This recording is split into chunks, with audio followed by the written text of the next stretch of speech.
Okay, good afternoon and welcome back to the lecture. And let me recap what we started last week.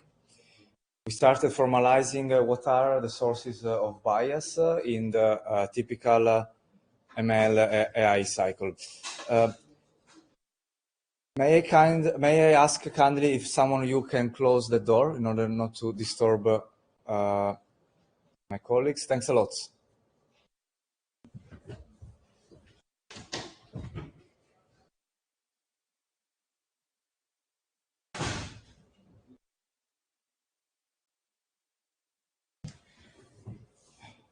And we start with the identification of, taking as reference the previous abstract model, of the following categories of bias. Bias from individuals to society, bias from individuals to data, bias from the data to the algorithms, and bias from algorithms to back to individuals or society. So these are the three categories of biases. And then I introduced the terms of construct space, observed space, potential space, and the decision space, showing you that they are all connected.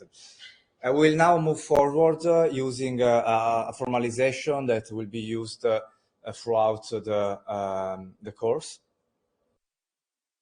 And that I will start using the Blackboard so that in the following slides you still have as a reference, you will still have the most important parts of the formalization. As you know from many other courses, usually classification algorithms is or prediction algorithm is simplified, formalized with this simple terminology. That is, you have a target variable y that is a function of a set of features. Then the function can be as simple as a logistic regression or as complex as a neural network. Plus always some kind of error. This is the phenomenon that you try to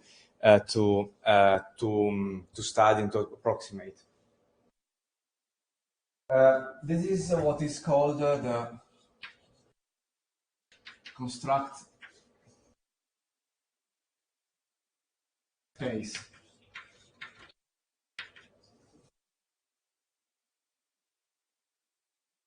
Yes, the construct space, the space where we study the phenomenon. And here above we have what is being called the potential space.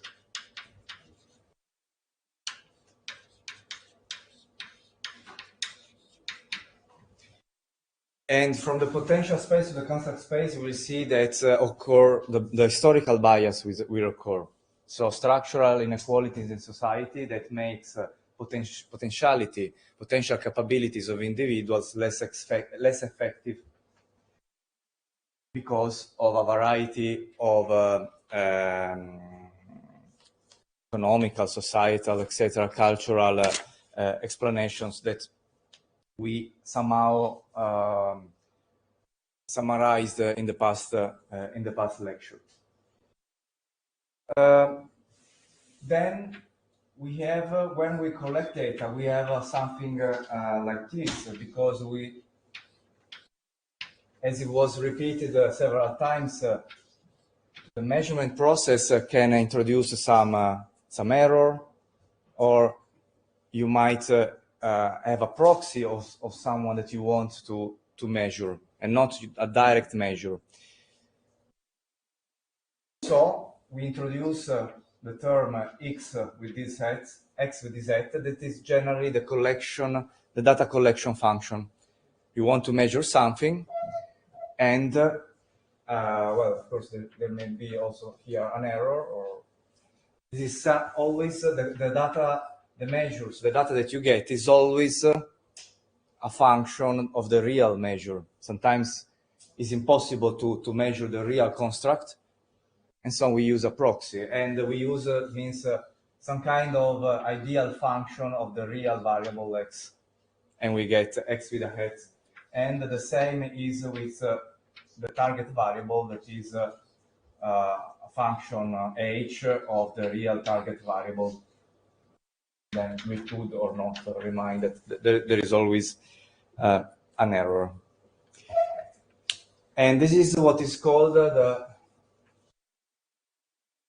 observed space.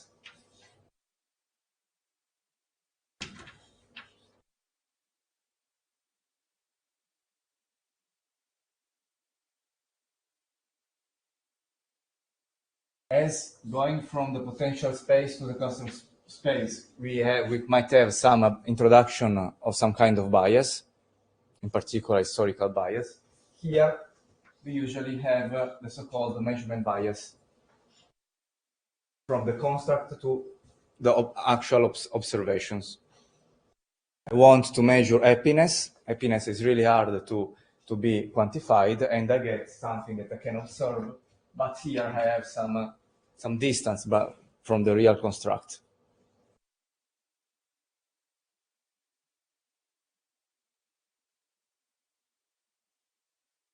Using our model, then we can, here there will be, of course, given these measures, we can build our model, classification model, that will give us some predictions, classifications. We call them R. I'm sticking to the terminology, to the formalization of the book, FAIR ML book, even though you won't find this in the book, but I want to create a direct link with the book in case you will use it as a reference. It is a function of the observed x. Classification, yes, please. Ah, sorry, yes. If I move too much, I won't be able to write. So, you're right. Sorry. I will leave on the top after that. You have everything in the slides. I'm just using the Blackboard because then I will move from slides, and I think it's useful that you can still check there. And then since we are interested in predictive optimization, that means decisions about individuals, we will always have a decision that is made based on either on the classification alone, or using the logical OR, a mix of the classifications, the protected attributes, we call A to stick to the book formalization, and some other environment variables. So that means that I could take in consideration not only the classifications, but also some specific attributes of the person, or some other variables, environment variables, depending on the decision process. It's very general. So this take into account whether you the decision takes considers many other information. And here we go to the decision space.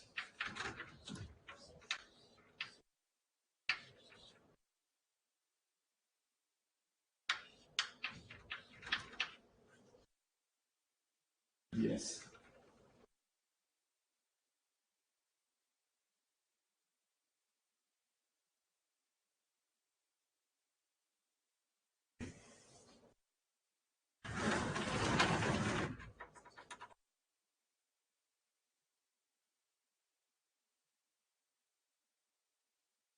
Every step that we do, then, well, I forgot from here we go back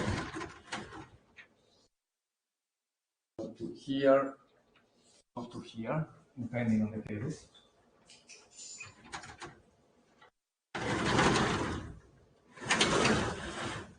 in practice, in a typical pipeline of automated decision making that is automated, we can introduce, there is a risk of introducing some kind of bias at every step. And if you remember the past lecture on the measurement process, we know that, especially here, so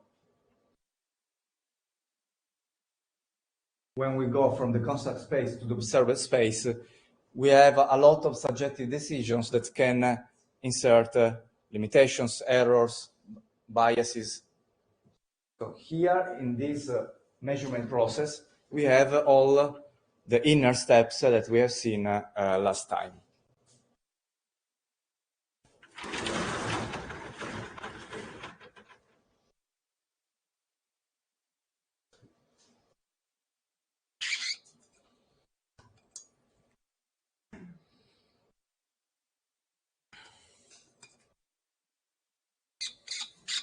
We use as a base this formalization to analyze the different sources, possible sources of biases in the ML cycle. Any questions so far? Okay, so as I said, everything that I wrote is present also on the slides, so I will go fast, just checking that I did not forget anything. Right, remember our definition of protected attribute, that we decided to stick to the Article 21 of the European Charter of Fundamental Rights. Can be gender, can be race, can be color, ethnic or social origin, and so on. Anytime that I ask for in an exam for a discrimination risk or explanation of a given discrimination, the discrimination should always be with respect to one or more of these attributes, and not on some other attributes that are present, variables that are present in the text. Please remember this. Yes, as I say, then we have all the steps that brings us to the decision space. Here you find the mapping that I also did there. Then what else we need to further analyze all possible biases? We introduce C, a variable C, as a capacity of an individual.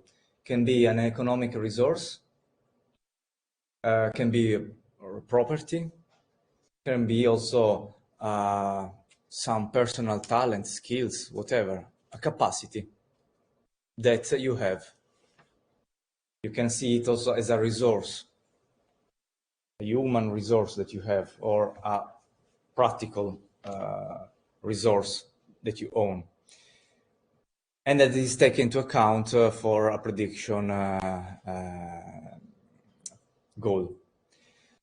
And then we can have a proxy variable that you might be able to track instead of the capacity. The quotient of intelligence is a typical proxy variable. We cannot measure intelligence. We use the so-called intelligence quotient, EQ. You can have proxy also for any other types of variable, also for the target variable, or for the protected attribute, or for any additional variable that we will call Q. The additional variable Q may or not may be relevant for the problem. So might be a feature that is that has a lot of predictive power or not, is influential.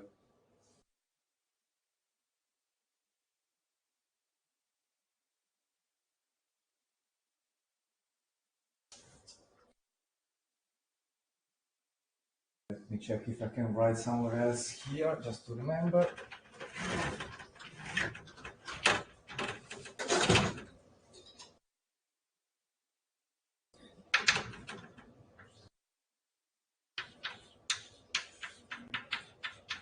here is a capacity, C is a capacity, then Q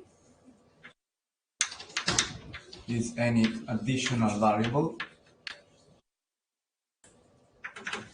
and then P of something, or it can be P or C, for example, proxy for C.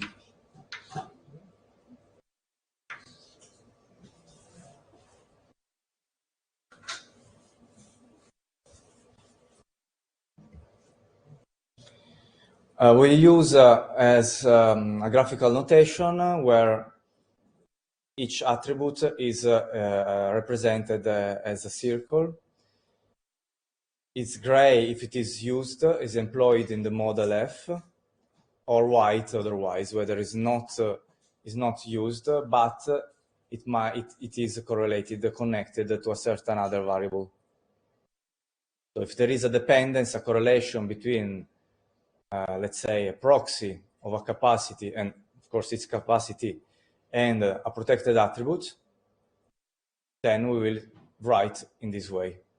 This means that A, let's say gender is not tracked, but we know that for some reason is connected, dependent or correlated to a proxy for example, intelligent quotient of a capacity that, again, we are not able to track, and we are using a proxy of it. Both variables are connected with P of C, which in turn is connected to the target variable. This is how to read this graph. The first type of bias that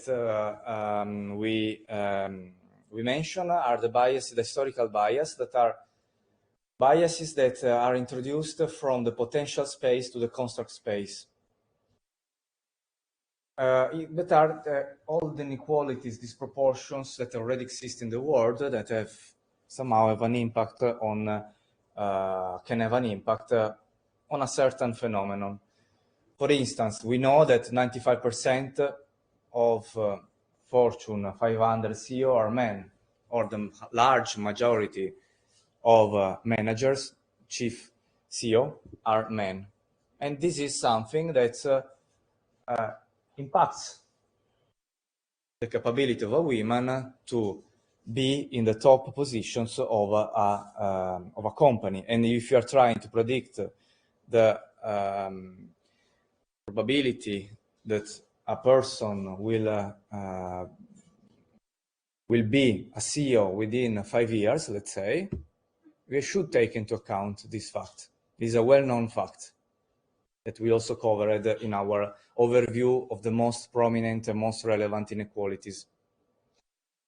Or different average income between men and women. This is also a fact that is quite persistent in the larger part of the world, of the most advanced economies. And this is a type of historical bias that should be taken into account. It can occur, as it is written, and that whenever either the target or a relevant capacity, where capacity, remember, meant in terms of resource, something that you can employ for making something, is dependent on the protected attribute, on a protected attribute. And so you can have the fact that a given capacity that you are able to track is, in this case, is dependent on the protected attribute, and the capacity is correlated to the target variable. So you will have a bias, and you will have that the target variable and all predictions are so dependent on the protected attribute. You might have, as I said, that other types of situation, like a protected attribute directly connected to the target variable, and the capacity as well. Or finally, situation like this, where a protected attribute is connected both to the capacity and to the target variable. And the same and also the capacity is connected to the target variable. We'll make practical examples in a few minutes. But these are all situations in which a historical bias can occur and can have an impact on your prediction or classification algorithm.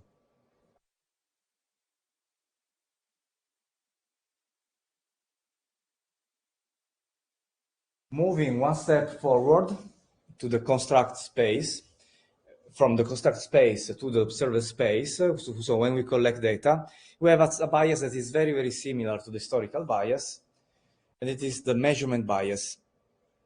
But it is the difference is that it is not involved in the phenomenon itself, in the structural inequality, but is rather connected to the measurement process. For instance, you select features that implies some dependence on a protected attribute, for instance.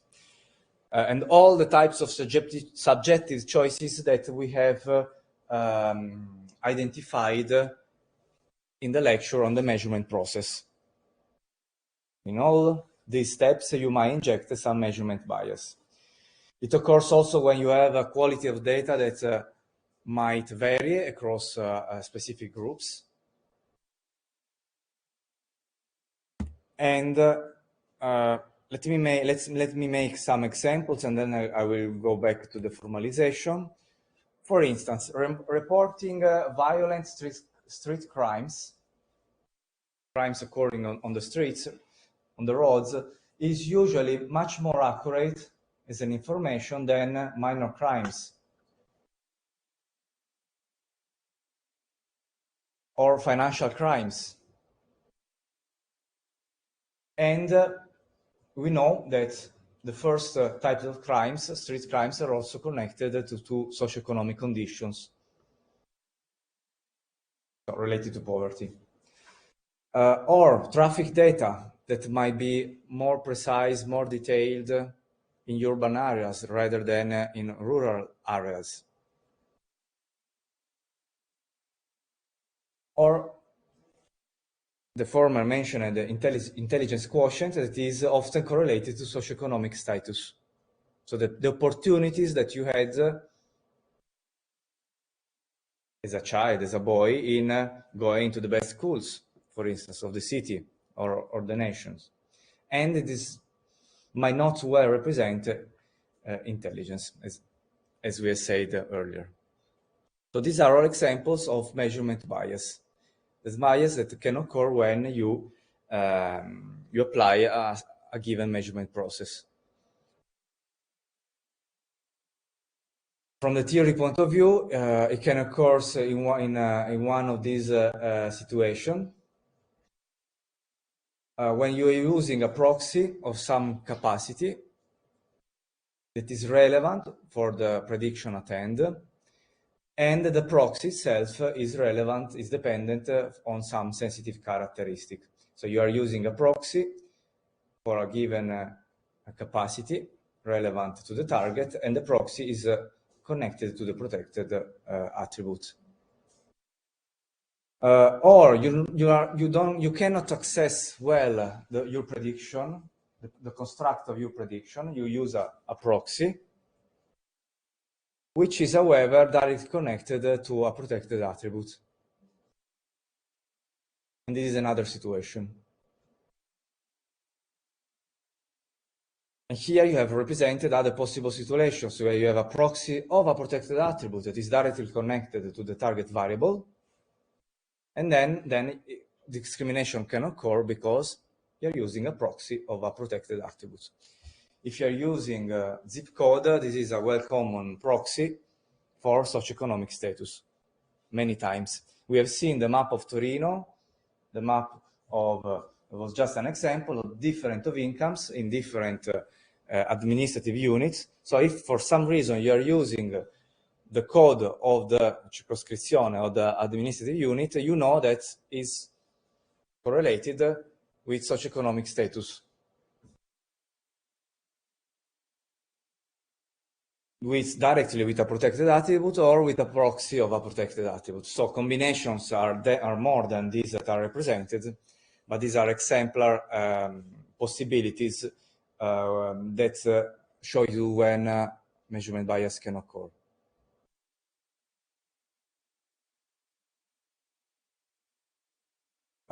We will now make two examples, short examples, to show you the difference between historical bias and measurement bias.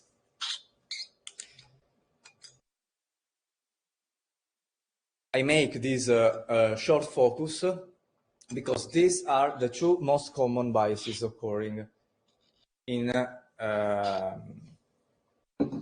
discriminations in algorithms. For example, first case, college admission. A university uses a machine learning program to determine which candidates are more suitable for a given degree program. So to enroll, let's say, to the master degree in computer science or the bachelor degree in civil engineering. The SAT scores, that are scores of the that all in the states like United States or UK, Australia, and so on. These are scores, tests that are obligatory to make in order to then enroll to a given university. And if I'm not wrong, you make them at the last year of the high school, if I'm not wrong. And they are a variable that are used in the model, and they are a relevant variable. Means that this variable has a high predictive power.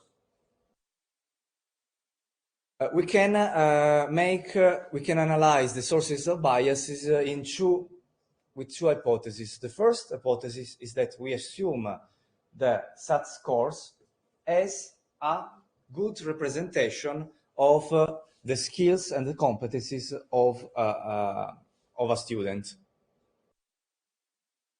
Think in Italy the Invalsi test. The results of the Invalsi test can be considered as a good indicator, the real indicator of what are your skills and competencies. This is the first scenario. The second scenario is when you don't consider this score as a good as the measure of your skills and competencies. In scenario A, so such scores they are not a representation of the applicant's skills and competencies. It means that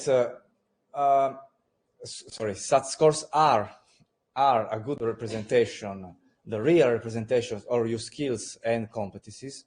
It means that the SAT scores are your capacity, and you use it to make some prediction together with other variables, any other variable that might be relevant or not.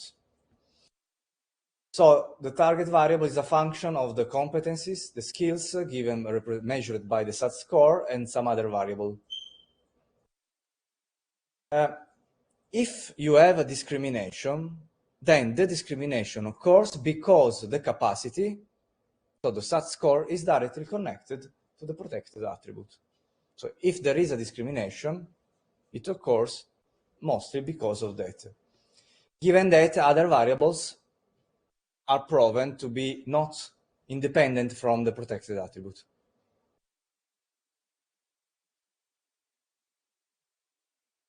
Otherwise,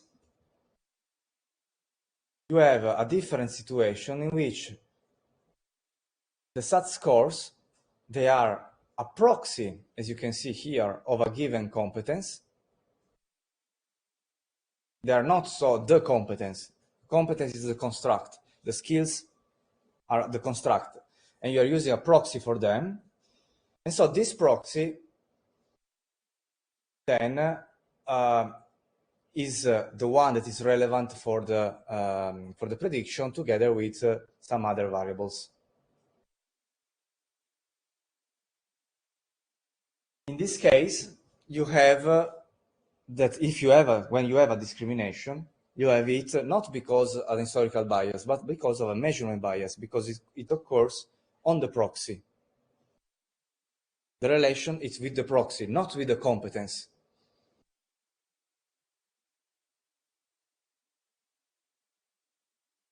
If we have a situation in which in some countries we know that let's take it just because it is a well-known case, Afghanistan. You know that it's very difficult or even impossible in certain periods of the history of this country for females to go to very high levels of instruction, of education. So you know that there is an historical bias, a structural inequality that, so you are in this case, that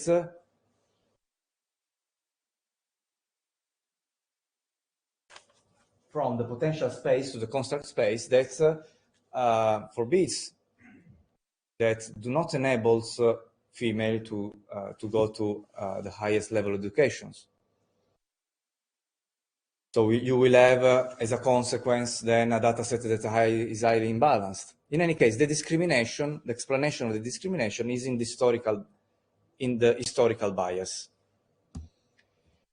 But this is an example, a practical example of the first scenario.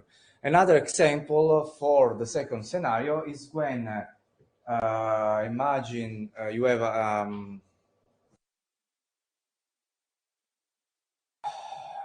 let's say that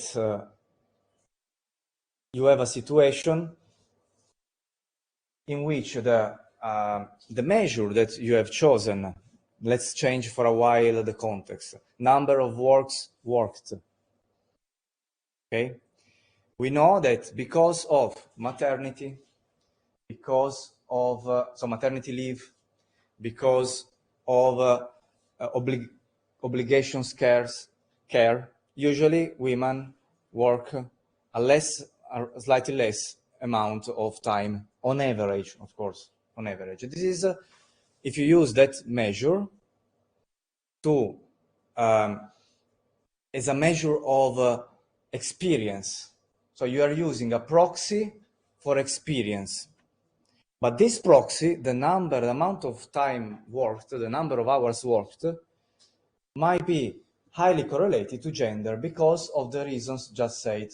Because, especially in a given age range, women have more care obligations, children, for example, elderly, or they have maternity leave, or they do not work for some years to take care of children. This is, how to say, a well-known fact even in most advanced economies. And this is an example of measurement bias when you have this situation.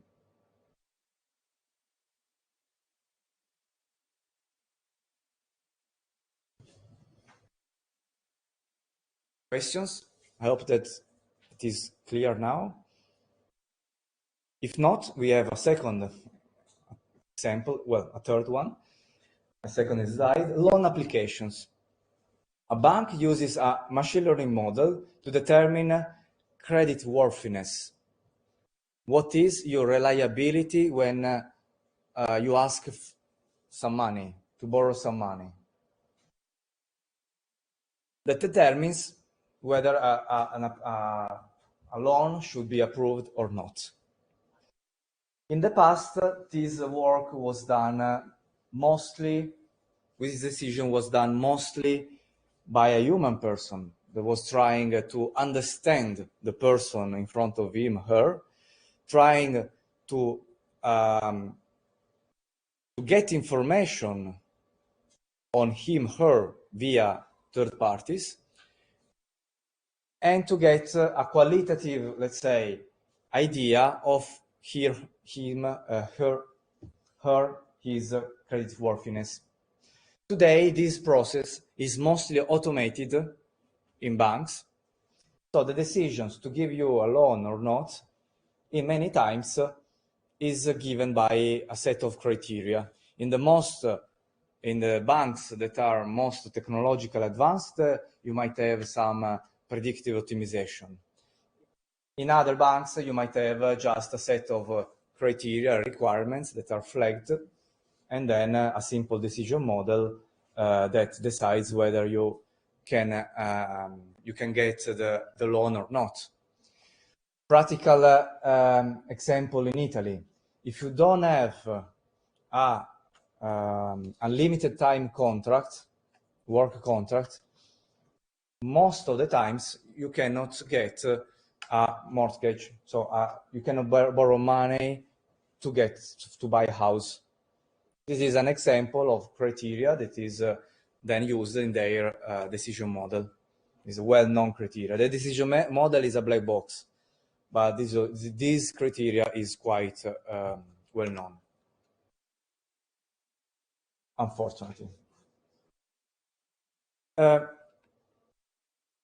In many of the automations that are that have been analyzed in several studies, one variable that was often used was repayment rates. So whether you have a good rate of successful repayments, whether you repay in time. So how many times you were not late in paying back money. It is possible the discrimination here can occur with respect to gender. We assume that there is a discrimination with respect to gender. Again, we have two scenarios.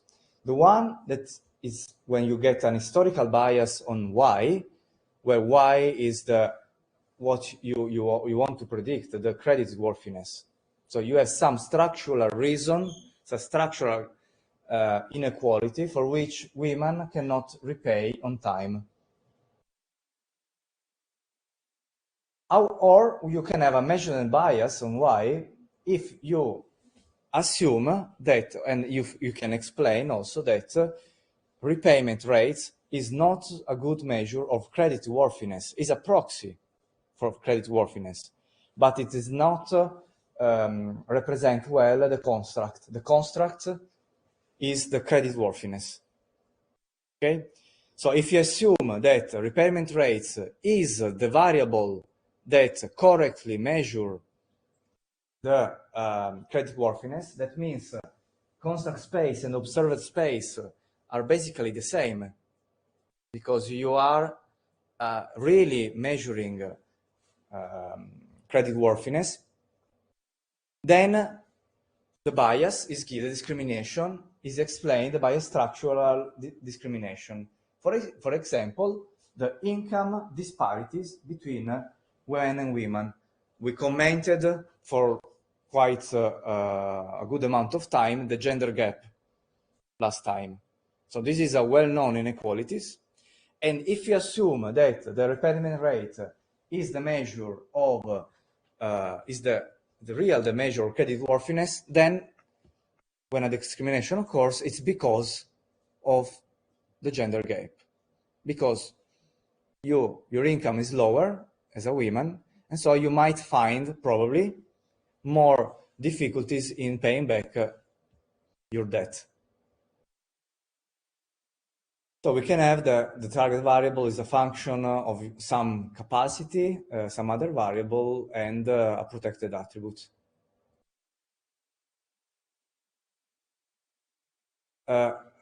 Please notice that C and Q are independent from A, is directly the target variable that is dependent, correlated with A, because of the structural discrimination. You could also assume that you could also reasons in terms of measurement bias. And as I said, you are not using the real credit worthiness. You are using a proxy of it. And the proxy is correlated. So capability to repay is a proxy of credit worthiness, and is correlated, the proxy, with the protected attribute. So the result is the same. You get a discrimination. The explanation can be different. depending on whether you think that the variable used is a good measure or not. There are some cases in which it is quite obvious whether it is an historical bias or a measurement bias. There are some other cases in which the two things can be accepted if correctly explained.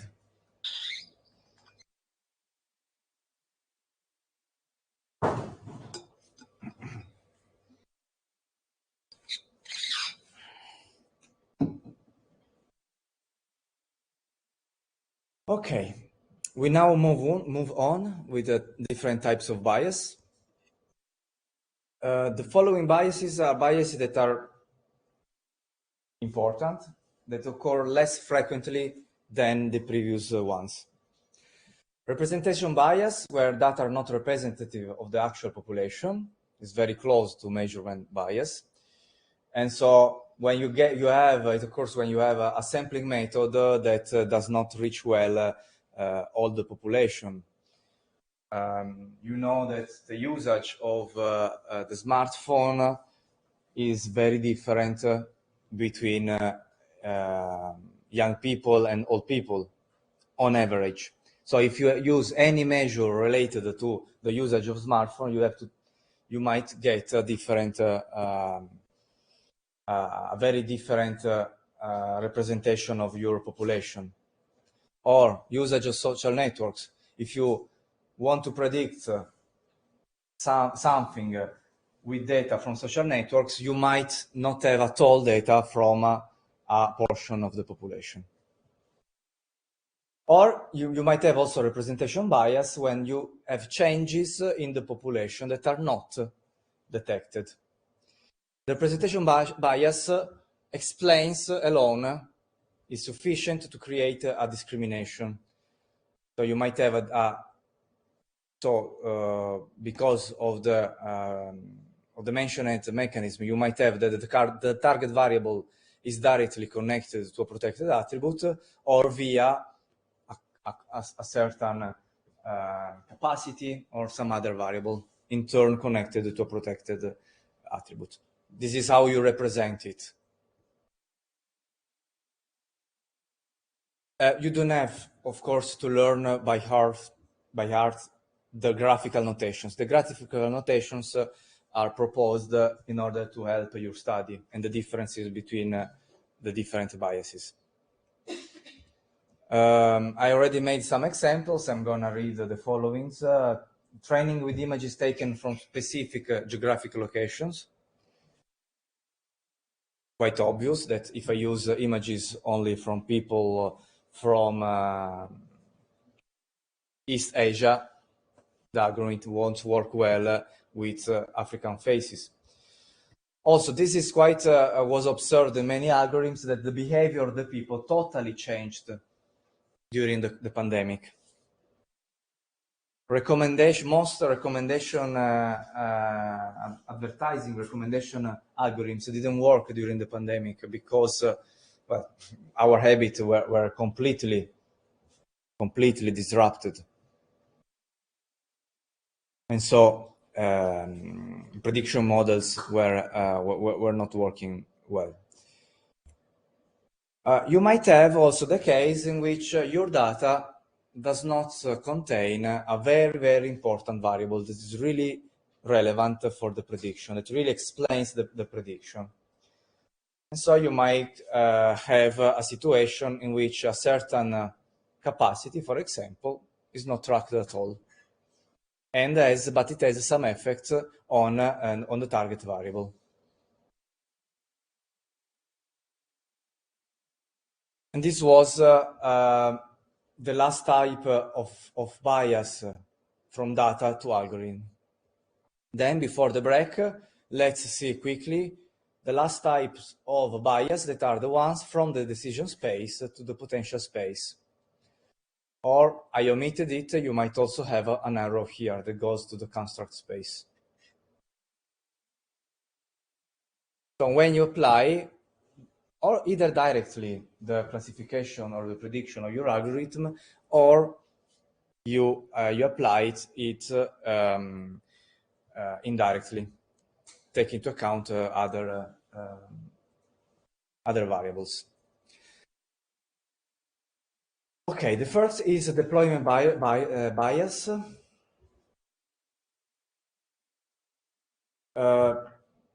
That it simply happens when,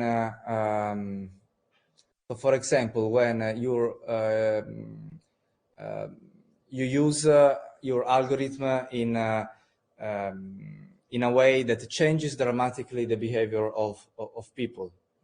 This is a deployment bias, or an algorithm that yes, that have important consequences on people, and we have made the example of predicting policing.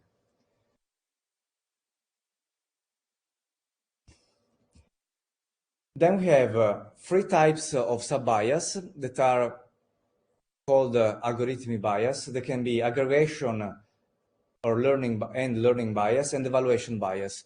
Aggregation, learning bias are very similar, and it occurs when your application directly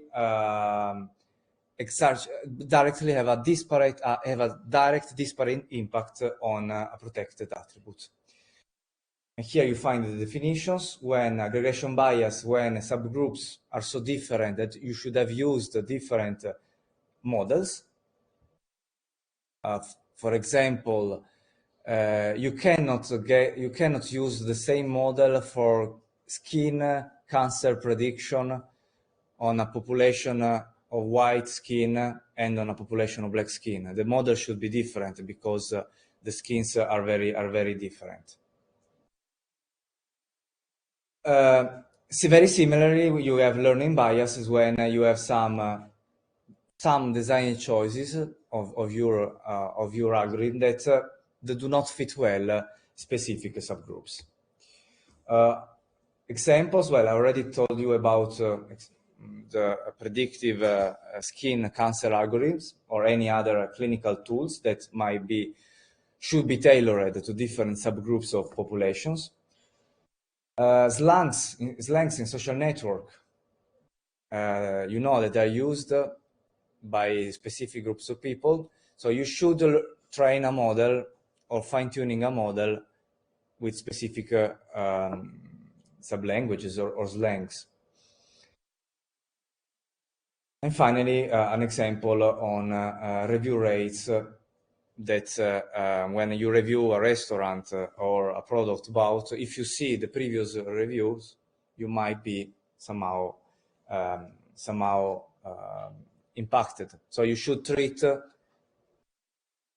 reviews separately in terms of time ranges, for instance.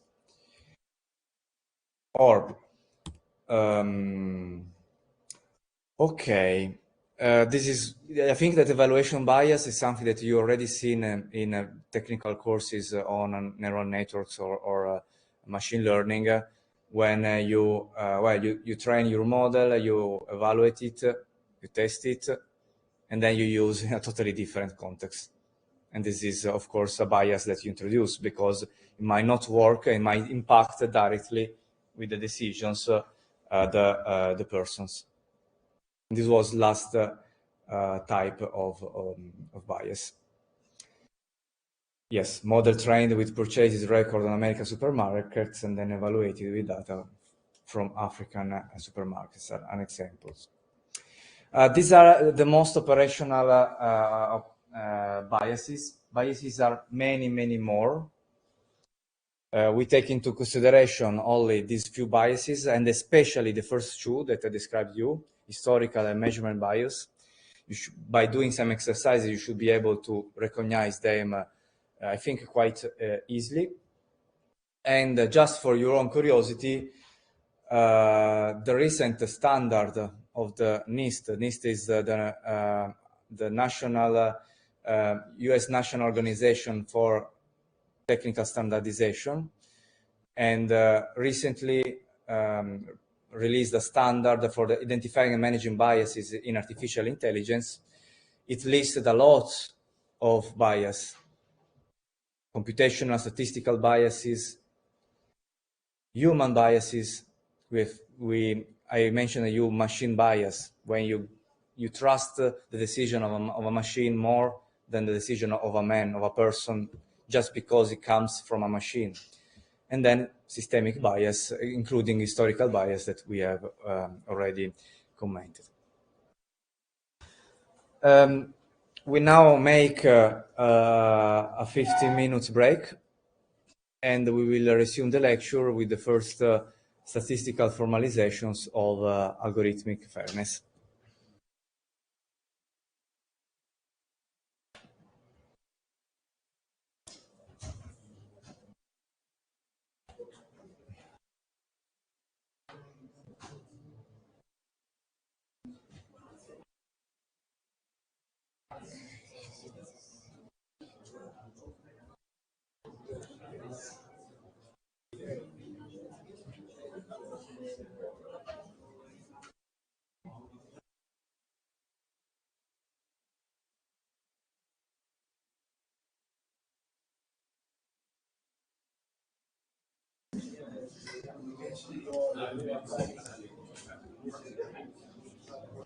Okay, we now move on and we will analyze different criteria for formalizing and quantifying algorithmic fairness.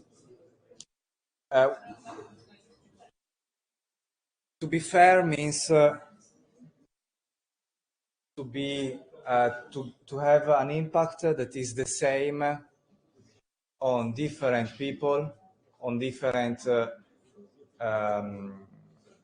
groups of people. And from now on, when I say groups of people, I will mostly refer to groups of people that share the same protected attributes. And the aim is to get a measure of the impact of a classification prediction system, so that different groups of people are not impacted, differently. This is the goal of computing algorithmic fairness. There are several metrics that can be used to assess and evaluate the impact of an algorithm. We use only 3 of them. They're the same that you will find in the FairML book. But just it is important that you know that the metrics are many more. A recent study in the literature identified more than 70 proposals of measures. We will see the most important ones. The rationale, as I said, beyond the statistical formalization of fairness, is to have a quantification of the impact of the classification on different social groups. This is, if you remember, the very first lecture in which I introduced the different types of ethics. This is connected to consequentialism. That is, what is the consequence of applying a predictive optimization? So algorithm fairness is one of the possible approaches that belong to consequentialism.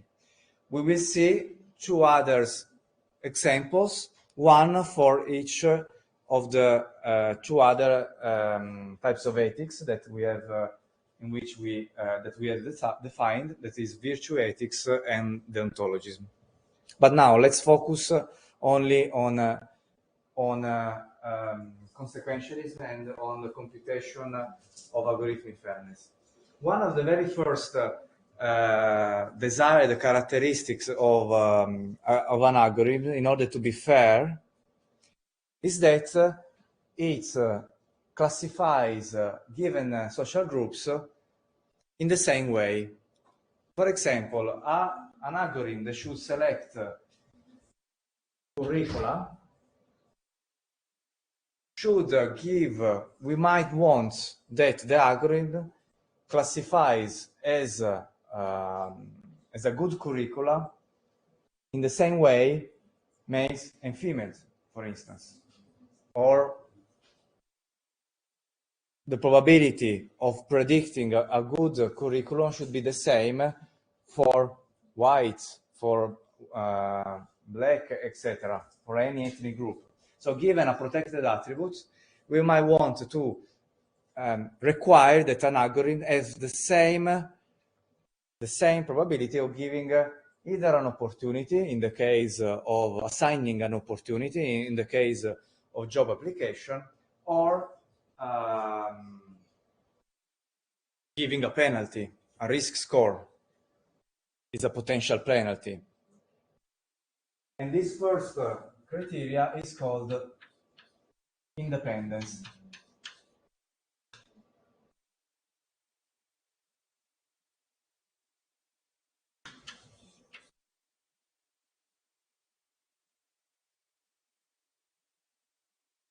Then we might go further, and we might require that our algorithms not only give assigned good predictions and well, not good predictions terms that assign the same level of positive predictions to all social groups, but that the predictions are right, are correct at the same rate for any instance of the social group. So the same rate for males and the same rate for female, for example. Also, we might require that the errors made by the algorithms are the same for any instance of the social group. So if the algorithm makes classification errors, it shouldn't make more errors for male and less errors for female. I have shared with you the fact that face recognition algorithms have very bad performances with black women faces. And this is an example of different error rates for different social groups. Black women is a particular case of social group. It's an intersectional attribute. That is the intersection of two protected attributes. Protected attribute of ethnic group and the protected attribute of gender. This second criteria is called separation. So we move on. We require more than independence. Independence is just that we want, as I said, our positive classification to be the same. Here, we go and check the quality of the classifications. So this is the big difference between independence and separation. And third, we want that our algorithm is well calibrated.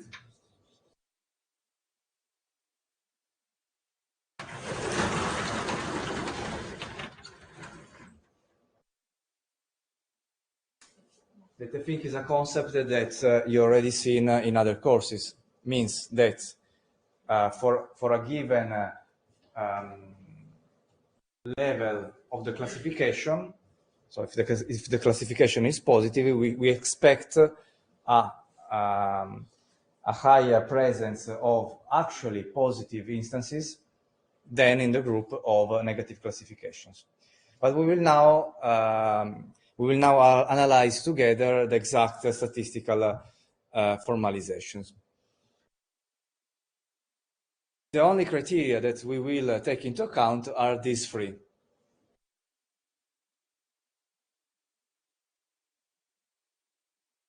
Possible cases at the exam might require you to compute one of these criteria and to explain them. So to check whether there is a discrimination occurring and explain it, for example.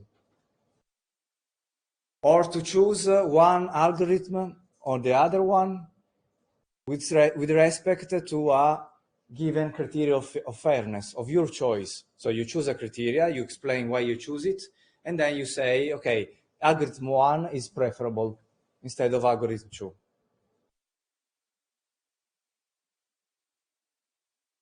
You will find additional information on these three fairness criteria on the chapter classification of the book, of the usual book, Fairness and Machine Learning.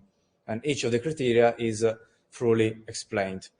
Most of the slides come from the book. The examples are mine, but I respected all the structure of that chapter of the book.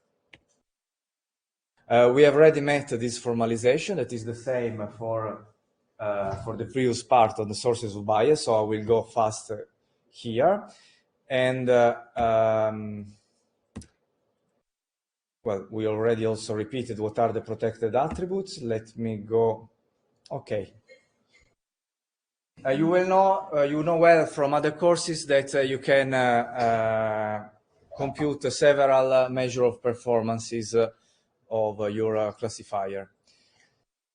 We will use the notation coming from the conditional probabilities, the bias theorem. We will use a lot of bias theorem. And the formal notation is the following one. The probability of a classification given a condition. This is our abstraction of the problem. For the bias theorem, we know that the classification given a condition is the probability of the classification and occurring of the condition together. So a given classification, let's say the positive classification, divided by the probability of a given condition. Let's now move on with the formalization. These are errors that I'm sure that you know well. Whenever you have a classification positive, we use, by the way, we use only binary cases for the sake of simplicity. All our analysis will be on a binary classification, 0, 1. The same concepts apply also with multiple levels of the classification. So whenever you have a classification that is 1, positive, and a condition that is positive, so the target variable is actually true, you have a right inference of the true positives. On the other extreme of the table, when the classification is negative and the condition was negative, then you have a true negative. It's always a right inference. Where are the errors? Are in the middle, when you have either a classification that was negative and the condition positive, false negative, and the classification that was positive and the condition instead was negative. And this is the false positive case. So far, so good, I think, nothing new for you. As I said, we have 3 fairness criteria. The first one is independence. Independence requires that the classification is independent from the protected attributes. As I said, I want that the same opportunities are given to, for example, male and females, or the same possible risk of penalties are given to any social group. The graphical notation is the one that you see at the bottom, and the statistical requirement is that the probability of our classification to be 1, given that a protected attribute is equal to small a, to a given value, is equal to the probability of a positive classification r equal to 1, given a equal to small b. So now the other value of the protected attribute. As I said, we stay into the binary case for the sake of simplicity. So the classification is binary, and the target variable, the target variable is also binary, and the protected attribute has only 2 levels. You might have computations at multiple levels of the protected attributes. So here we might have, let me Here we might continue the equation and get that the classification, the probability of classifying R equal to 1, given that a protected attribute is equal to C, small c,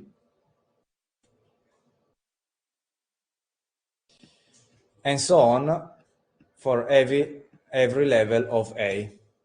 So this is a case when you can have white Caucasian, African American, Asian, etc. Ethnic group is usually not on a binary level. Even gender is not at a binary level, because we can have multiple construct levels of gender. Gender, however, is used a lot in historical datasets with only 2 levels, so we will stick to this conventional representation of gender, knowing well that it has a limitation. That one thing is the biological gender, and that is different from the more generic gender. It has a different name that now I don't remember. You might relax a little bit the constraint. You might have that you might introduce an epsilon tolerance that is expressed in this way. If you have the same probabilities of R equal to 1 for the 2 levels of the protected attributes, and so you can say that it should be higher or equal to 1 minus a given epsilon. This is the relaxation of independence. Or you might express the same thing introducing here plus minus epsilon. It's the same thing. So you require that the 2 terms, the 2 probabilities are the same with a given tolerance, 2%, 5%. Depends on the context.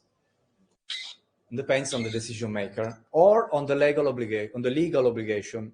You might have a legal requirement that asks you to have same probabilities plus or less 5%, for instance.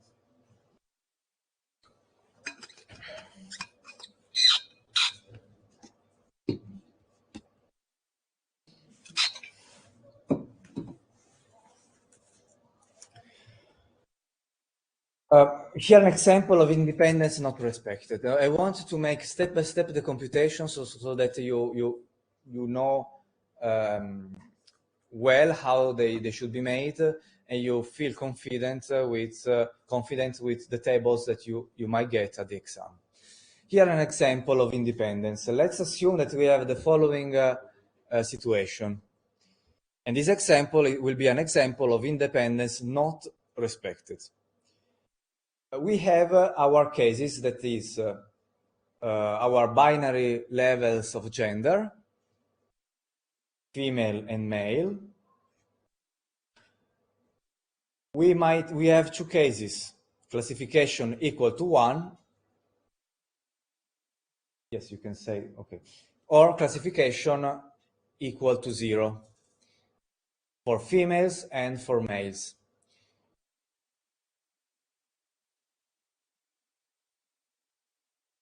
The green symbols are the correctly classified elements, people. The wrong classifications are red, dark red. So in this case, we have that 5 out of 6 positively classified females are correct, because we have 5 correct classifications and 1 not correct classification.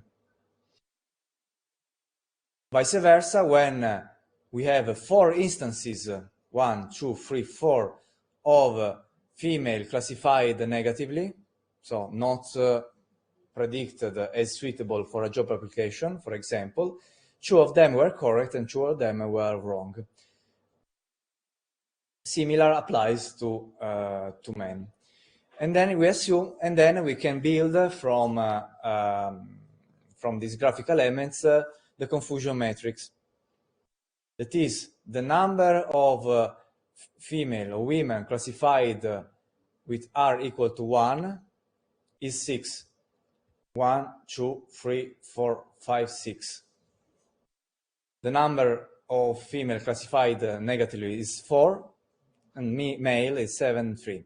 We are not, remember that independence, the first one, does not take into account the quality of the classification. So we don't track for independence the errors.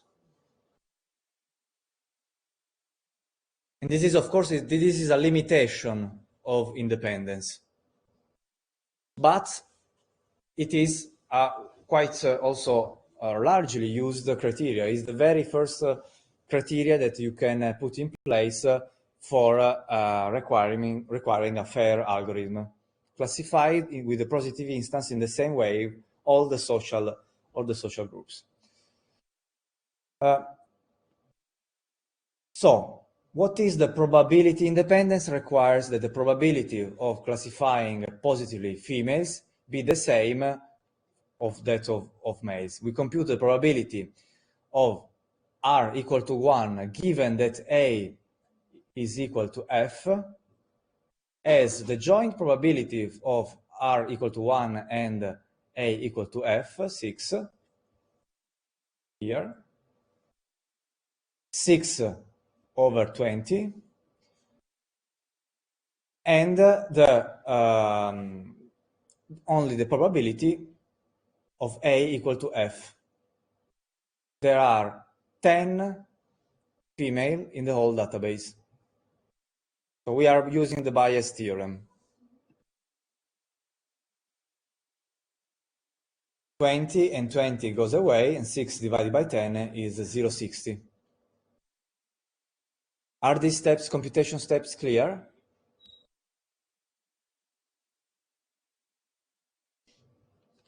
I am aware of the time that it is required to give to make some even some simple computations. So usually at the exam I ask only for a given fairness criteria, or I ask you to select a fairness criteria. It is very, very important that you don't show me only the result, that you show me at least for a computation the steps. Why? Because if you make only a computation error, I don't count it. But if you make a conceptual error, I will count it. And I cannot know whether you made just a computation error or a conceptual error if I see only the final result, so 0.6. So show me that you understood the concept. Because the denominator will be the same in this formula, you can, as a rule of thumb, you can take, whenever you have a table like this, you take this cell, this is the practical derivation of making this difference. And the same is for males, so, well, 7 divided by 10. And this is an example of independence that is not respected because there is a difference of 10%. Unless I give you a tolerance percentage, you cannot assume that independence is respected with a 10% difference. 10% might be a lot in many domains. So unless I tell you in the exam, consider relaxation of up to 10%, please consider such a percentage as in this example, not respected.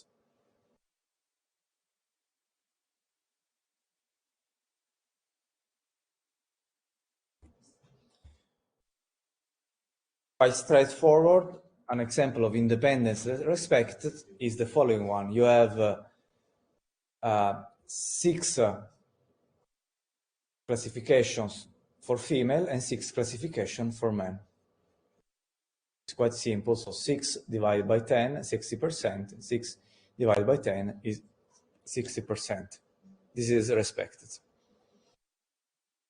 You might see, you might observe, thanks to the graphical notation, that here we have a lot of wrongly classified people.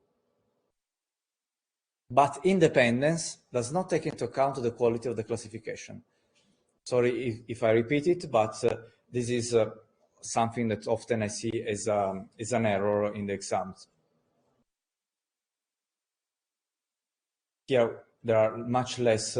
Here we have actually much less, but still it's 50%.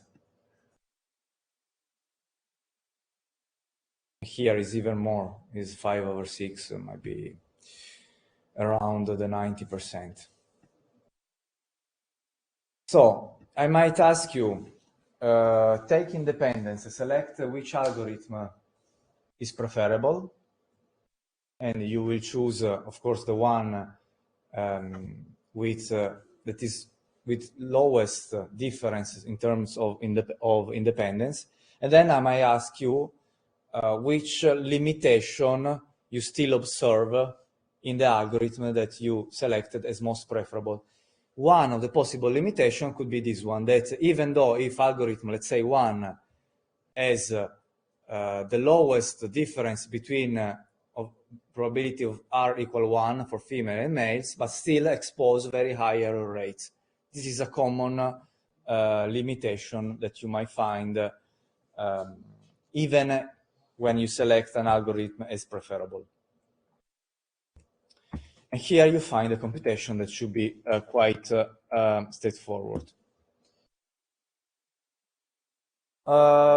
This course, if you go back to the official sheet, speaks only about risk, quantifying risk, identifying also qualitatively risk of discrimination risk for algorithms. Impact of an algorithm does not require you to mitigate the risk, to improve, at least not from the operation point of view, the algorithm. It's not always possible. You might have some mitigation strategies, just for the sake of your curiosity, or whenever in your future you will go back to these slides because they might be useful for your work.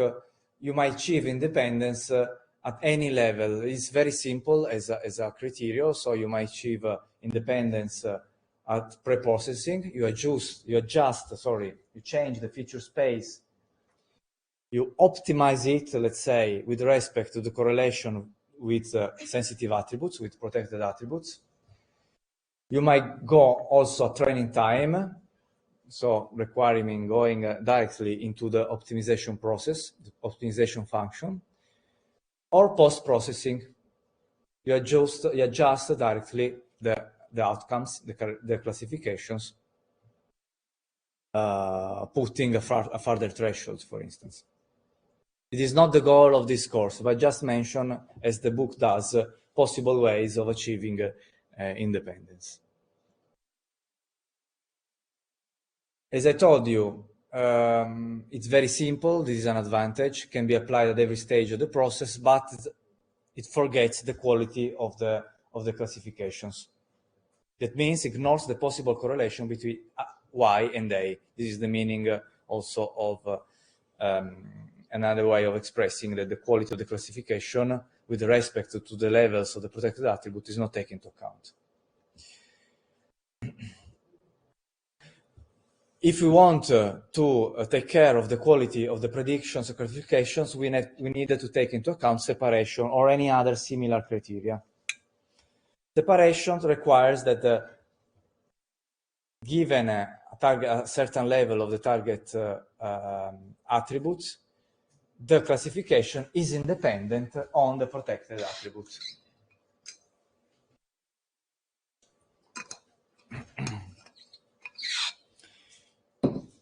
That is the probability of R to be equal to 1, given that Y is equal to 1, and for a specific level of the protected attributes, should be the same as the probability of r equal to 1, given that y is equal to 1, that the target variable is equal to 1, and given the second level of the protected attribute. As before, here we might have a plus, minus a given tolerance.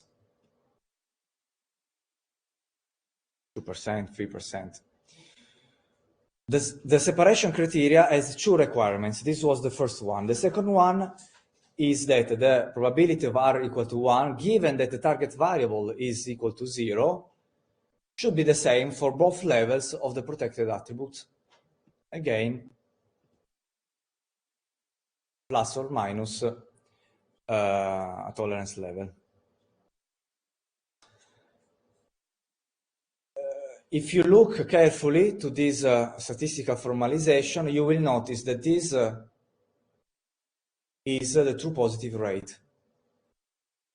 R equal to 1, given that y, the target variable, is equal to 1, is the true positive rate.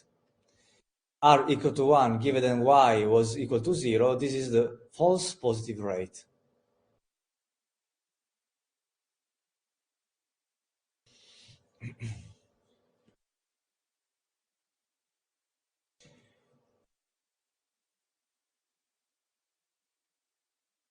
I remember the table that I showed you at the very beginning, and well, here I forgot to update to R.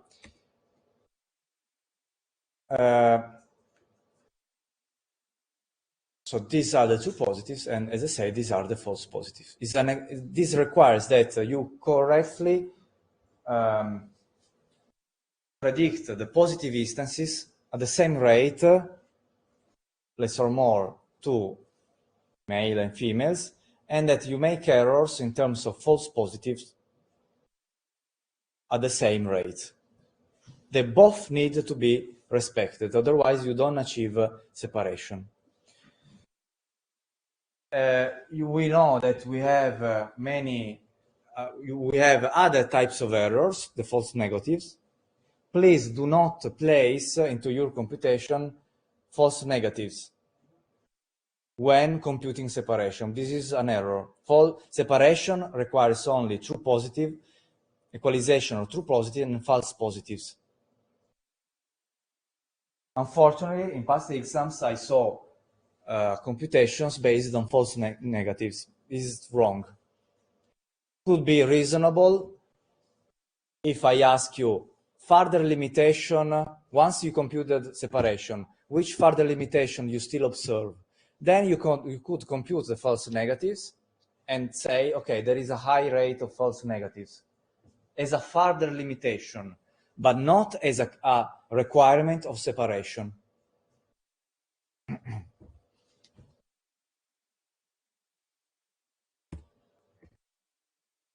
Again, one example of separation not respected, one example of separation partially respected, and then one example of separation respected, just to show you the steps of the computation that should be quite easy. But to have confidence with the type of tables that you will find, these are the full confusion matrix in which you have also information on the target variable.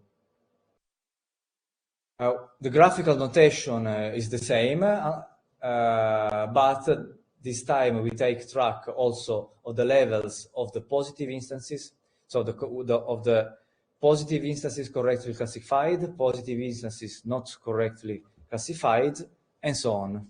Negative instances correctly classified, negative instances wrongly classified. Translating this picture in the table, the result is that the probability of r equal to 1, given that y is equal to 1, needs to be checked in this portion of the table. Probability of r equal to 1, given that y is equal to 1, is free, this cell, so it's this part, free, divided by 20. And again, at the denominator is the the condition y equal to 1 and a equal to f is different from independence.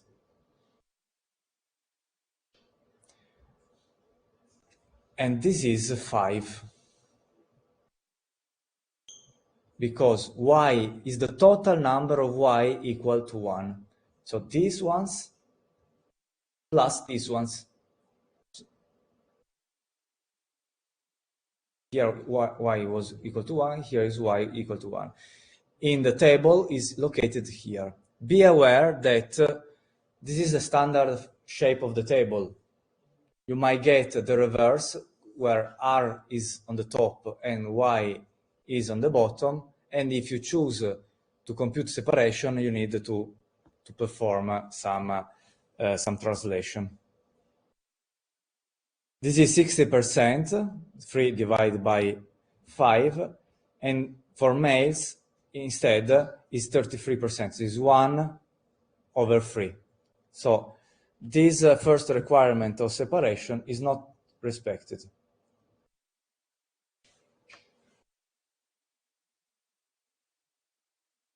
Even independence is not respected here, because independence is different. Well, no, it's the same. It's 3 plus 3 divide 6 and 6.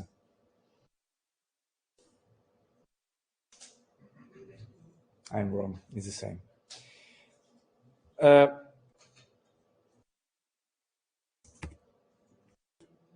The other requirement is that the target variable was equal to 0, but the classification was equal to 1, so it is a false positive. The computation is 3 r equal to 1, given that y is 0, it's 3, it's this 3, divided by 5, because 1, 2, 3, 4, 5, the total population of female target variable 0. And here you find the formula. For male is 5 divided by 7, following the same steps.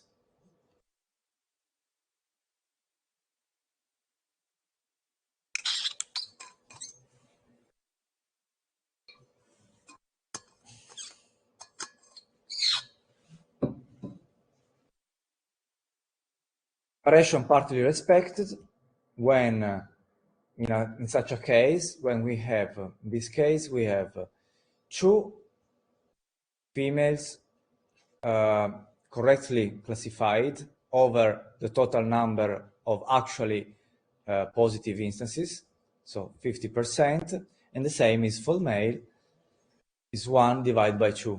So 2 divided by 4 is 50%, 1 divided by 2 is 50%, but then you might have that the false positive rate is different. 5 divided by 6 is 0.83, and 5 divided by 8 is 0.63. So whenever only one criteria is respected, respected, we say the separation is partially respected.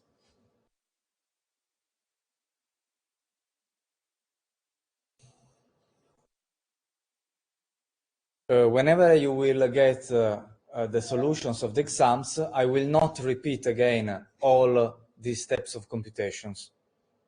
So use the slides to understand the computation steps. These are provided on purpose so that you have running examples. And I will go quick. Separation is respected. In this case, 60% is 3 divided by 6 by 5, both for female and males, and false positive rate 1 divided by 2 and 2 divided by 4.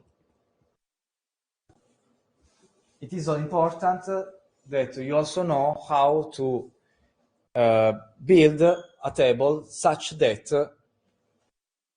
the separation criteria or the independency criteria will be respected. This is also possible to ask.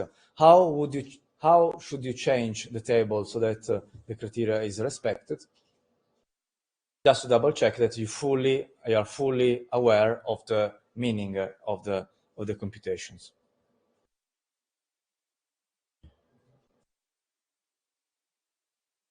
And here you just have a reminder of the all the 3 examples with separation. Again, it's not the purpose of this course, but you might achieve a separation. It's much more difficult to achieve separation than independence. You need to do ad hoc training. You need to optimize, or you do post-elaboration. So you look at the ROC curve and you need to check the intersection here of the true positive rate and the false positive rate, because only here separation, you know, that is respected. But just as a reference.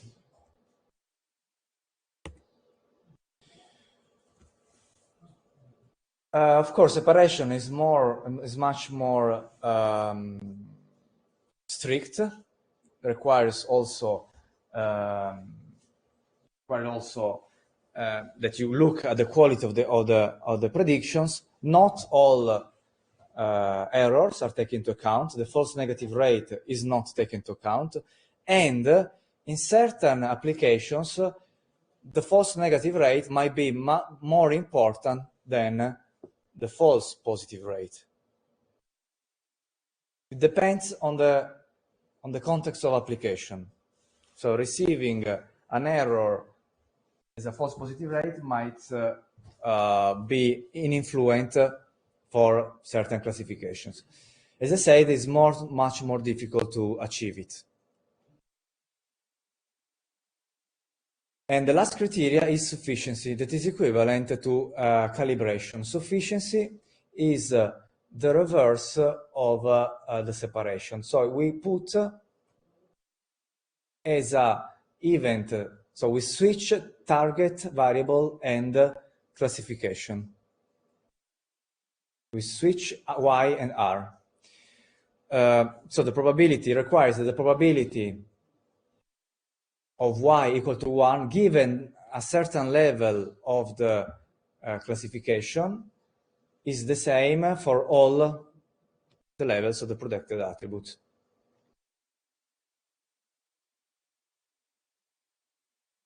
So these are the classification criteria, and they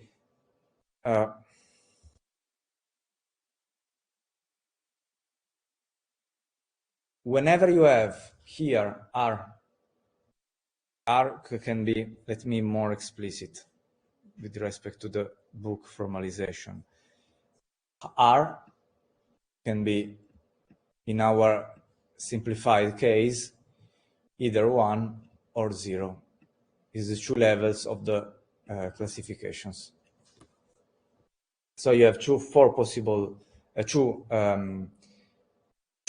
cases, because we fix Y equal to 1, as in the separation we fixed R equal to 1, here we fixed Y equal to 1. So we look only at the positive, actually real positive instances. The first condition is the positive predicted value, and the second condition, that is positive instances, but the classification, given that the classification was 0, is the false omission rate. So it is the calibration required by the sufficiency criteria is an equivalence of positive predictive value and the false omission rate in practice. Okay, here you find both the levels that I already told you. We need to change our graphical notation and to get differently the organization of the colors. So we need, whenever our event is y equal to 1, we have the two conditions, given that r was equal to 1, or given that r was equal to 0. So we take this and we put here. You see, these are the same, but with respect to the previous graphical notation, we take this and we put them here. Whenever the event is, well, we're not interested, but whenever the event, just to complete the table, the event is y equal to 0, so it's this, r equal to 1, as it's this, r equal to 1, r equal to 0. Same for males. And the table then is reversed should the specific table for sufficiency has on the top R. So just be careful which table you get. It's important. And then I leave to you, it's just a matter of placing the right cells in the right position. Very quickly, how to compute sufficiency. It is very similar to, it's basically the same switching, but switching y and r with respect to separation. Probability of the target variable equal to 1, given that the classification was 1 for females. So you put all the conditions and you track whenever all the conditions are satisfied. So is this cell is free, divide by 6. The totality of positive classification, r equal to 1.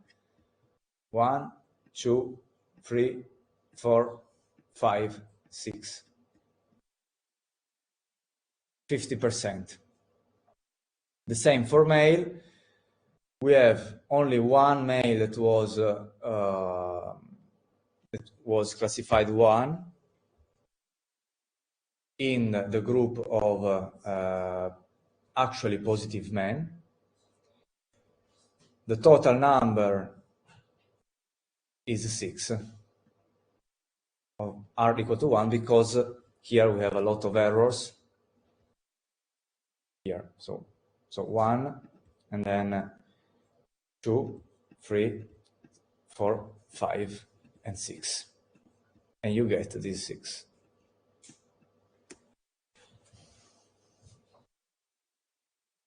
Making one step after the other, because if you just get the graphical notation, I'm sure that you have at least some examples and you are able to answer without, in a very simple way, without building the table.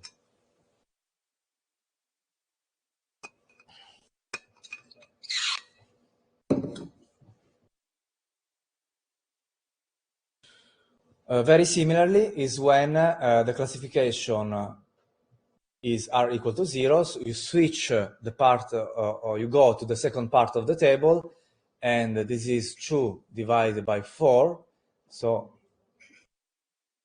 y is equal to 1, the classification is r equal to 0, so 1 and 2, and then you take the totality of classified r equal to 0, so 3 and 4, so 0.50. 0.50 also for males. Any question? I'm aware that it might be a bit boring, but it's important to me to show you a full computed example step by step, because unfortunately at the exams I still see many errors, conceptual errors, not computation errors. So I prefer to show every single step with you. Now let me go a bit quick. Here an example of sufficiency that is not respected, 0.29 and 0.17 for the first part of the equation, and very different for the second part of the equation. Let's skip the third example that I leave to you. And well, here you find just a summary of the 3 examples.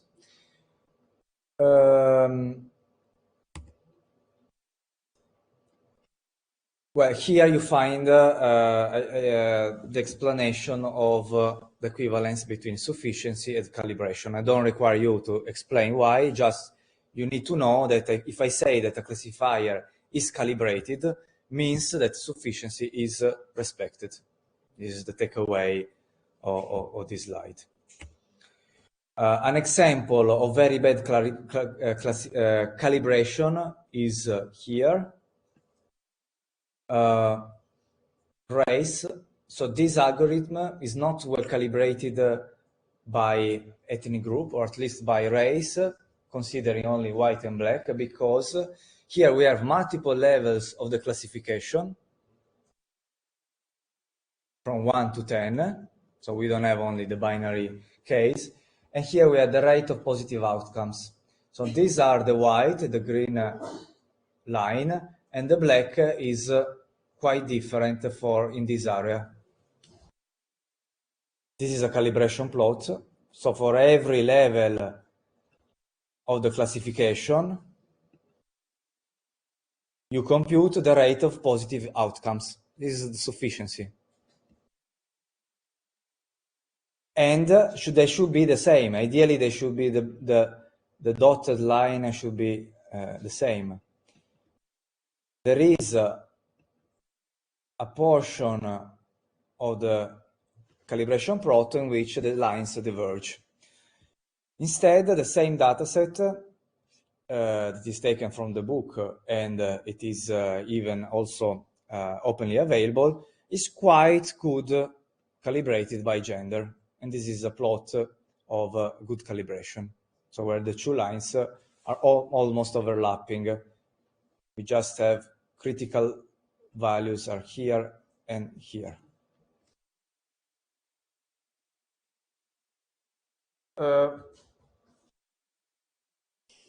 Okay, this concludes the part on statistical formalizations of fairness. We'll make, starting from next Tuesday, we'll make some practical examples taken from the past exams.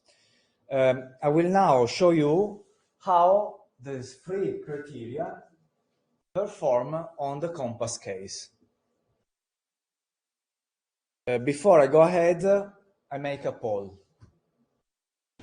Do you prefer I go ahead and, as usual, I finish a bit earlier? Or do you prefer to take 5 minutes of fresh air, 5-10 minutes, and then we finish at 7 sharp? Up to you. So who votes for going ahead now and finishing as usual a bit earlier?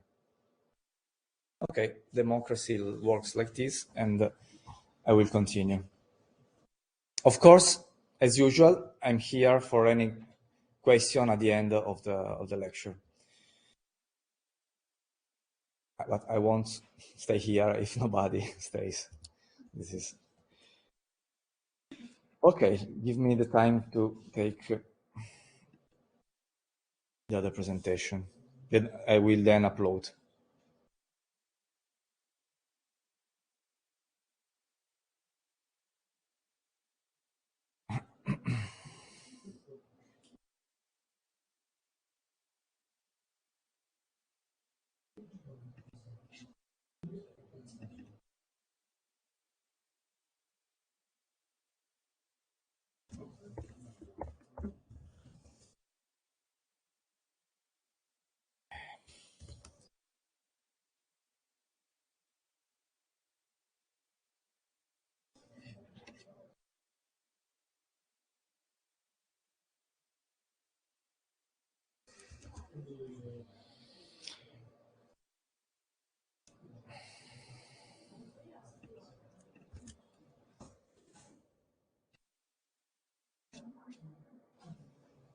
Just a second, because I have also to open a link.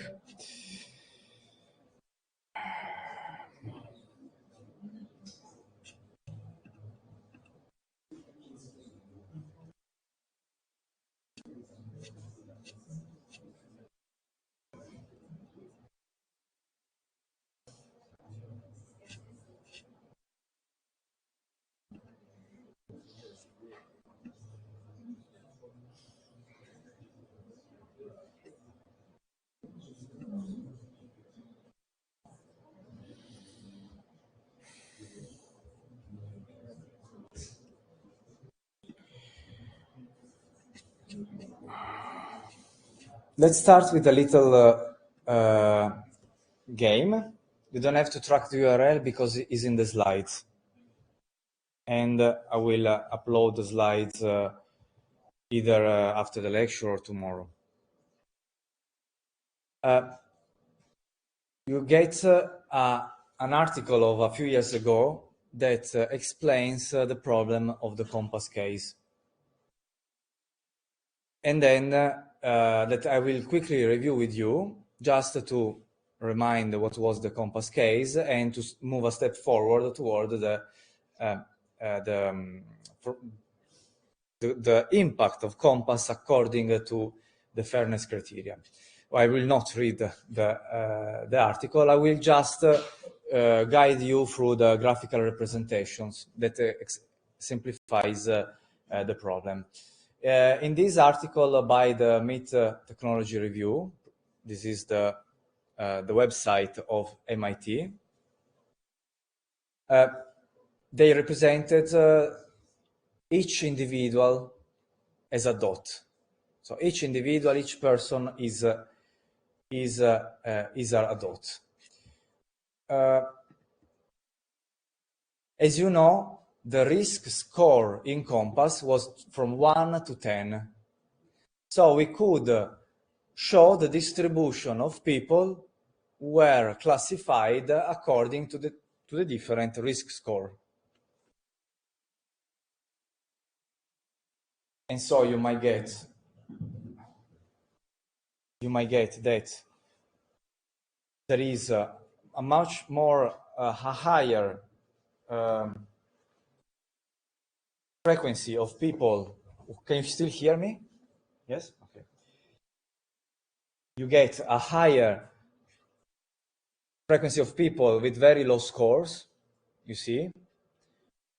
And the distribution of high scores is made by less people, roughly. Okay? And this is a first fact. Then one thing that the researchers and journalists let us reflect is on the threshold. Which threshold to use? And this is something that is in this part of the process, when we make a decision based on the classification. When we use the classification with some other criteria. You can also think to the measurement process that I show you, and the very last step is the interpretation of a given number, that is the output of the algorithm. So which threshold to use? In Compass, the threshold for high risk is 8. That means that whatever is on the right should be jailed. Whatever is on the left should be released in simple terms. But we know that Compass stays for alternative sanctions. So released with some sanction, underpayment or some free hours, etc. As a professional, you should not just give the classifications without reflecting on the distribution that you have on the right. If you use such a threshold, you have a huge number of people that are going to be jailed. Okay, your algorithm says gives a given output, but then you should reflect on the impact of your classification algorithm on the population, because if you put to jail 90% of people, it's not a good idea, perhaps.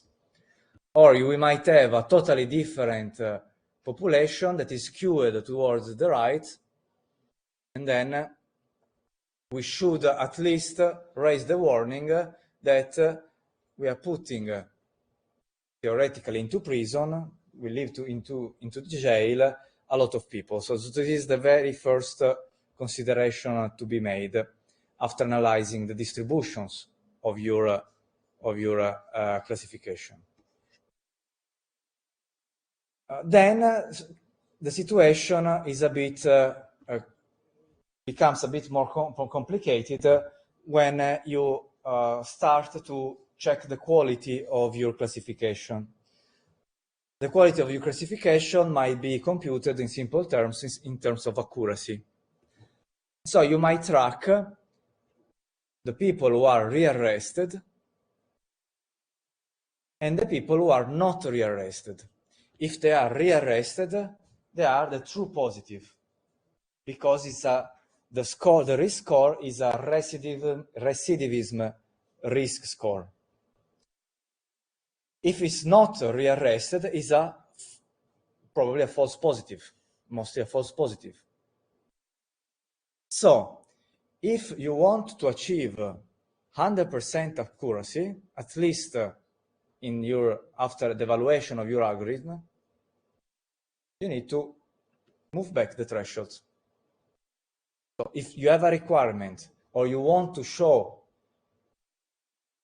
to the institutions that ask you to test a predictive algorithm, that your algorithm has 100% accuracy, you need to move back the thresholds. And this is again another consideration, so that you don't have errors anymore. This is in the ideal situation, but actually reality is much different. The reality is that, well, you don't have perfect calibration and you don't have perfect separation. So by putting the threshold on 8, like the case of Compass, you might get accuracy of about 63%, because you have a mix. If you look at the people that are classified with an 8, you will have a certain proportion of people that was actually rearrested, so was correctly predicted as risky individuals, and then a portion of people that was not rearrested. If you have a good calibration, you should have a situation where the majority here is of full dots and the minority of white dots.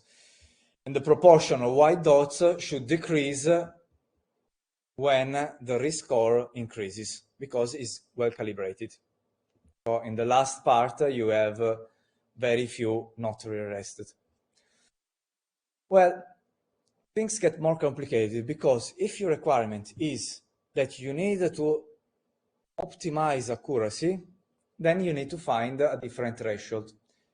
And well, this is a game where you should empirically try to understand where is the highest threshold. And here is 65, here is 69, here 66, and then accuracy decreases, you see? So 69 was here. So if your goal as a data scientist is to deliver a model that optimizes accuracy, you might select a threshold that is 6. Is this a meaningful threshold? It is right in the middle, well, a bit above the middle. But you are saying that whatever is more or equal to 6 needs to be to jail. So this is quite a strong assertion that you make with your algorithm. So if your boss says you need to optimize accuracy, situation is this, you have the responsibility to make this kind of reflections to your boss or to your stakeholders. Then let's go ahead, still ahead, and because the situation is even more complex, is if we look at the released but then rearrested. These are the false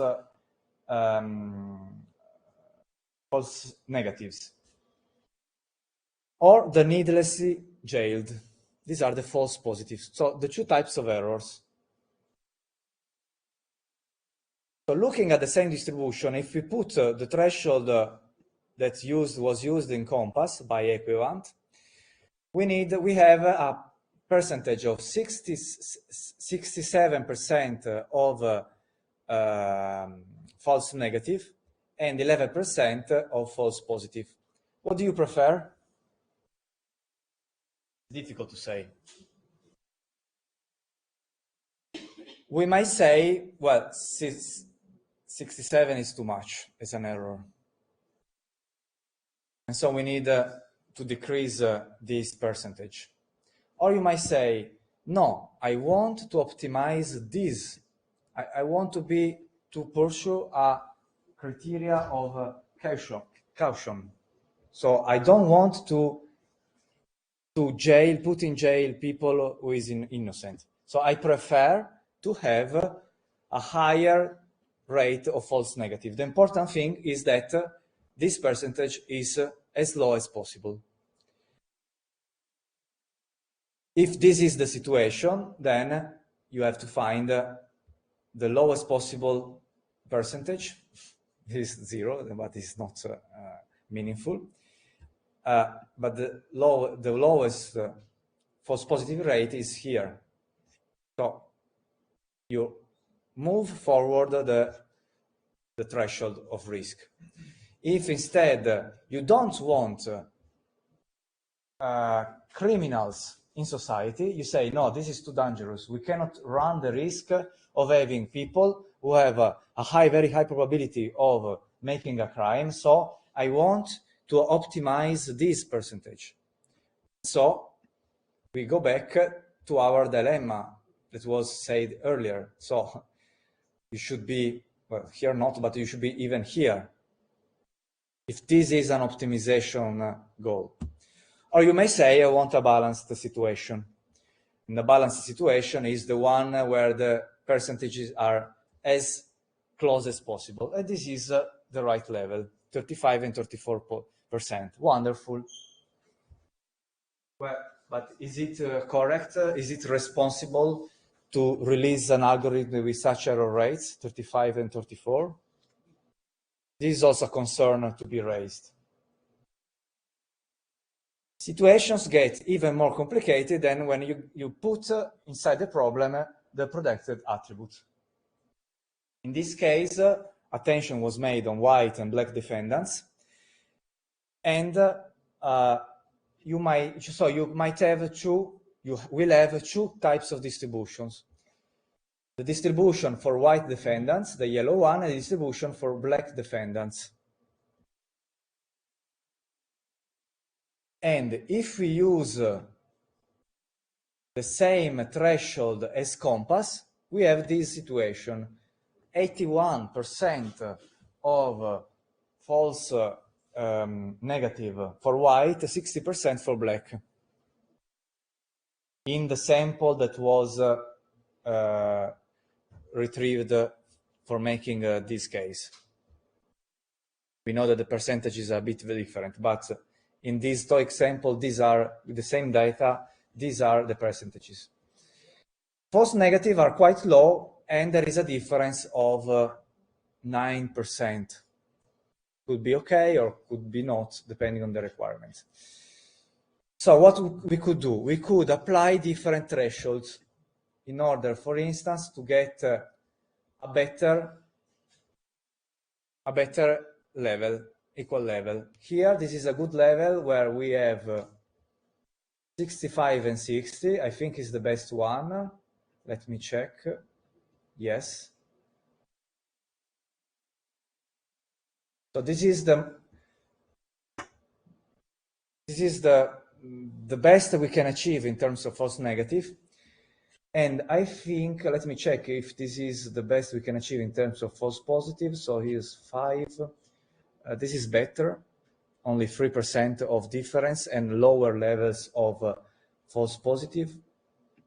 And I think that situation will only get worse, yes. Well, okay. Well, the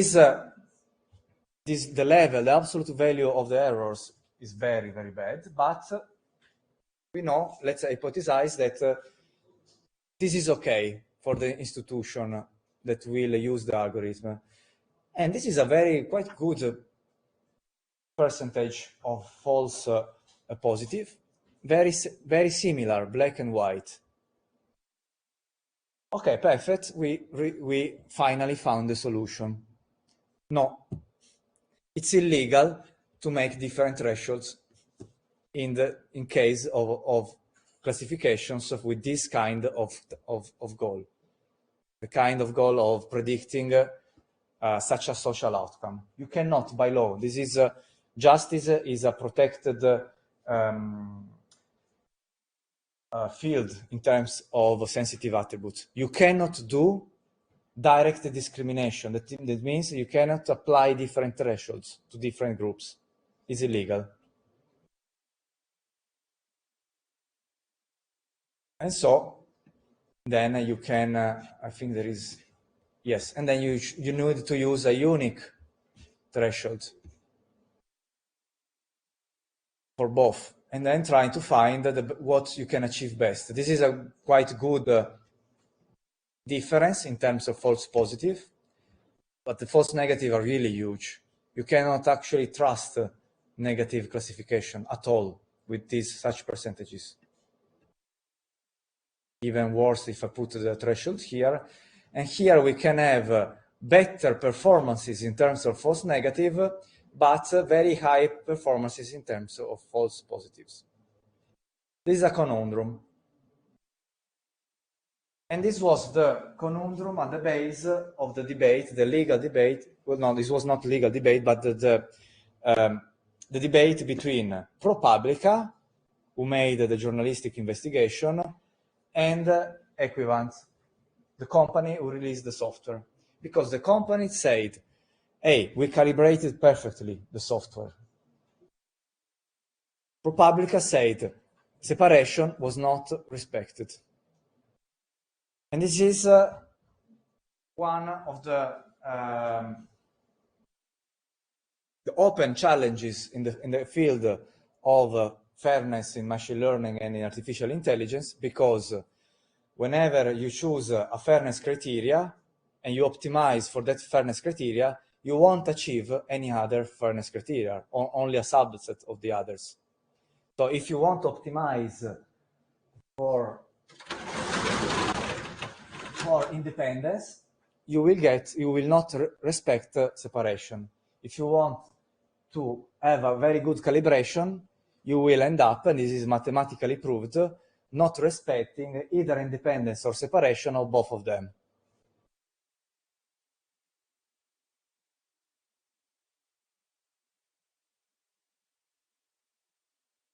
Let's look at the numbers. No, should make. Wait. This, yes.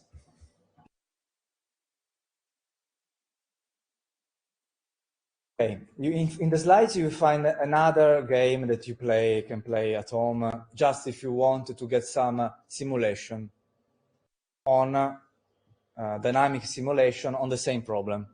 You connect to this URL and you play a little bit, and you can play in this game with different thresholds or low risk, medium risk, and high risk, and see what happens to the false positive and the false negative, just to get fully awareness of the problem.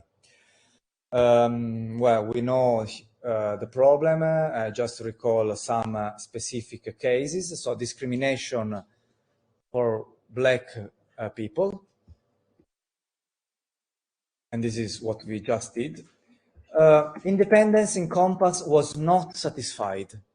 We got, at least in the dataset that was retrieved by ProPublica and was confirmed by the company, we got 58% of the probability of getting a positive classification given that a person was African American, and 33% for Caucasian.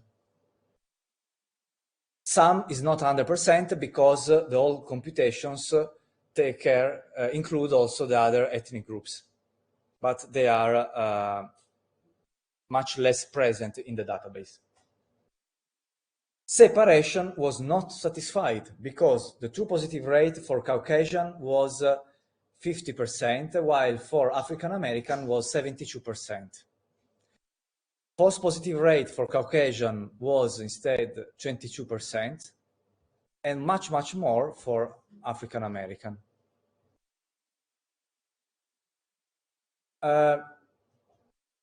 Instead, so this was a disadvantage for African American and an advantage for Caucasian. Instead, sufficiency, that is calibration, was, if relaxed, was respected with a tolerance level of 5-6%. A positive predicted value of 59% for Caucasian and African American 65%. Here there is an error, it's not a negative predictive value, it's false omission rate, 29 and 35. We'll correct slides later. And so the key facts is written, as I told you. ProPublica found the separation not respected. Equivant on North Point replied, no, we have a very good calibration. We could go on the reflections, because if we do the same analysis on age, we can find that among the recidivists, 27% was 25 years or less. And then the majority was between 25 and 45. Among the low risk, mostly was between 25 and 45, 30% more than 45%. Among the high risk, look, 35% is 20 years old or less. What should we do when we have an algorithm like this? Should we just use the plain, in our decision, the plain risk that is given by the algorithm, or should we consider also other protected attributes or other context variables like the age?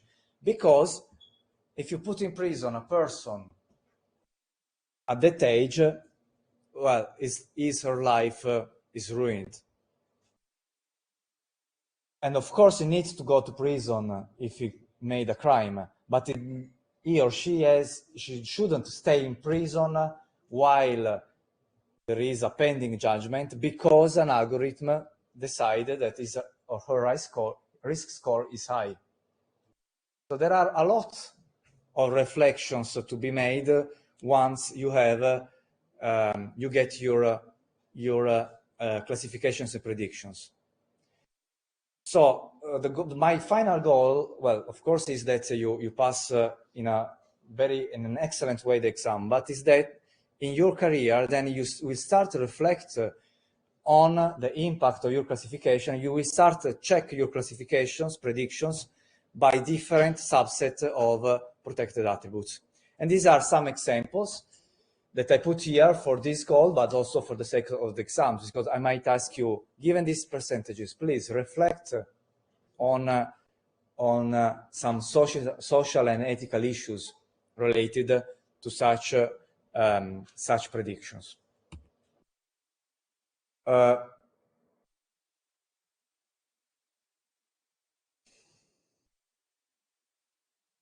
Let me say a couple of things, and then I will finish because I need to keep my promise. I will finish next time. Consider that there were some studies in which that showed that the accuracy of compass was not so better than the accuracy of using human judges. So there are the results were very similar, and here is the link to the whole study. You might reason whether you need a classification or not. And then there was another study that proved that even using a simple linear classifier with only 2 features, the performances were actually or better or at the same level of Compass?